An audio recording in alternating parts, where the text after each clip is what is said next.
होळीनंतर थंडी झपाट्याने कमी होत जायची सर आणि नोटीस आणलेली आत येऊ का? या की कमी होती तिकडं. हा नाही नाही, तुम्ही मोठी माणसं, आम्ही आपली साधी. हा. असं कसं मोरे काका, तुमच्यापेक्षा कमीच की. काय बरं नोटीस? वाचा की म्हणजे कळलंच. नाच रे मोरा उसाच्या पाडात नाच रे मोरा नाच रे. कोण आहे रे बेशिस्त? अजिबात नको कालवा. मोरे, हा ही उसातली भानगड काय?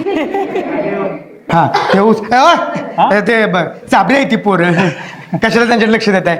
10वीला गेल्या ती, मोठी झाल्या ती, म्हणून आपलं तुम्ही आपलं नोटीसचं बघा की. हा हा ऐकायला सगळ्यांनी नीट लक्ष द्या.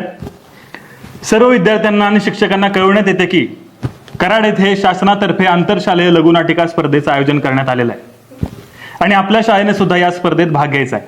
त्यासाठी ज्यांना नाटक करायचं असेल त्यांनी आपली नावं आपल्या वर्ग शिक्षकांकडे द्यायची आहेत. शासकीय स्पर्धा असल्याने त्याला कुठलीही प्रवेश फी नाही. पहिल्या क्रमांकासाठी 10,000, 7,000 आणि 5,000 अशी अनुक्रमे बक्षीस आहेत. तरी जास्तीत जास्त विद्यार्थ्यांनी यात सहभागी व्हायचं आहे. सूचना समाप्त.